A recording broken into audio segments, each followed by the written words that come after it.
Hey Non-Techies, this is Jess from Non-Techie Entrepreneur. Today we will be going over how to add team members to Square. All links and chapters will be listed in the description below.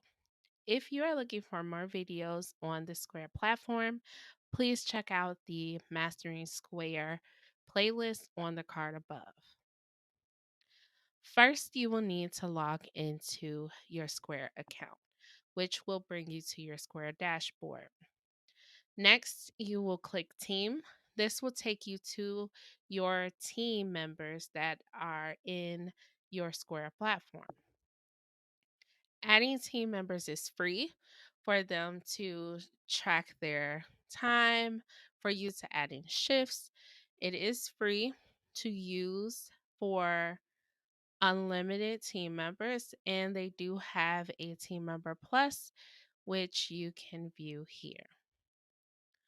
So for this example, we're going to go through the free portion of the Square team members. So we're going to click Add Team Member, and that is going to bring up your team member list. So you put in their first name, their last name, and they will need to have an email address if you would like for them to access their time cards and to enter in their time to clock in and clock out in the app. If you're looking for them to do the POS system, then they don't need a email address, but you have to add a email for them to access the Square Team app.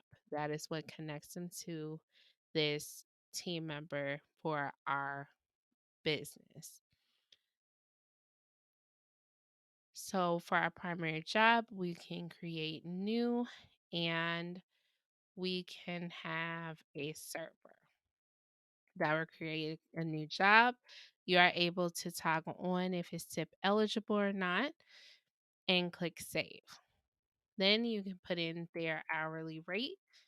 And if they had another job, like there's a different rate for cashier or if they are a delivery driver, you can just click add another job, add in the new job in the pay type, and that will give them the two jobs that they can go in and switch between. Then you can set it for overtime exemption and click continue. That will then bring you to your team permissions. This sets what they can and can't do in your business using the Square platform. So for the free plan, you do get the team permissions, and it is one set of permissions for all team members. If you are looking to create multi-level permissions, then as you see, you will need a subscription for that. So for our team permissions, we'll click team permissions and we have our location here. We'll click continue and we will be set to change our permissions. For this permission window, you can turn on and off every aspect of the Square platform. So if you only want your team members to take payments, you can select that here. It's already set. If you want them to cancel transactions, adjust taxes, you can check which ones you want them to be able to do, like open a cash drawer outside of a transaction, view all open tickets.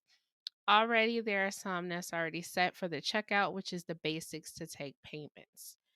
You can also go through and set up for orders for transactions. They'll be able to see the list of transactions on the POS system for their reports, for a balance, which just shows the balance that is in your Square account, any transfers you have in your Square debit card information.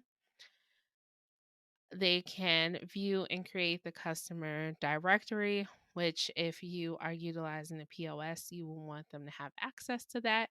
But you can go in and uncheck like import customers. If you want them to have the ability to merge, you can. Delete, we're going to take that out. They can select customers in bulk. They can update it. They don't need to export.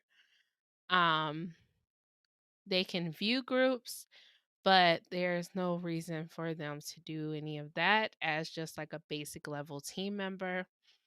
They can view a payment on file and they can add it.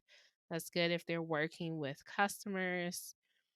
For the messages, you can have that on to where if you receive a message on your POS system, they can um, they can view it and they can send messages to the customers.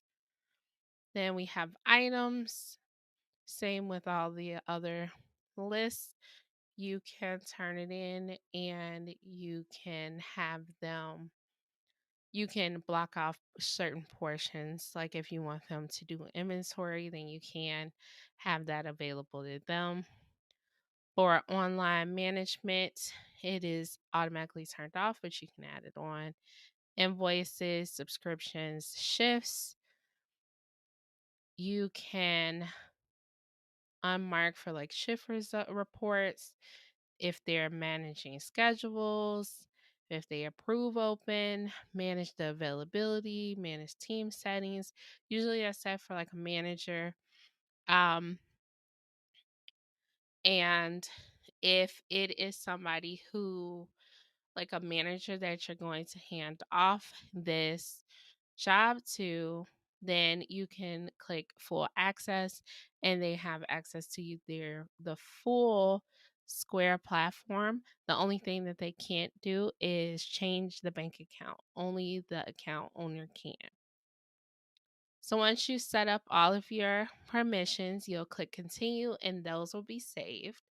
And then you have the access points that they are able to use. So if we want them to use the POS system, then we can. We'll generate one for them. And the mobile point of sale, which they're able to use with the team app in the mobile POS. If you don't want them to have access to that, then you can turn it off. And any of this blue text here, if you click it, you're able to see what it is. So we'll click continue. And then we're going to update the access points.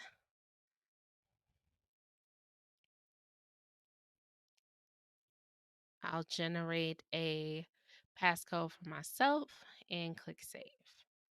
So now my team permissions are done. I have the access here, the personal passcode of the team member, and the personal email. And once I click Save Team Member, they will be added to our Square team, creating a profile here for them that shows the permissions that they have, their personal information, the job that they hold, the wages, and if they are tip eligible or not. And you have payroll that you can import right in. So that is the adding a new team member in. And your permissions, if at any time you need to update your permissions, you could come into your team permissions here, which will also show how many team members are attached to the permission set. And you can edit them right here.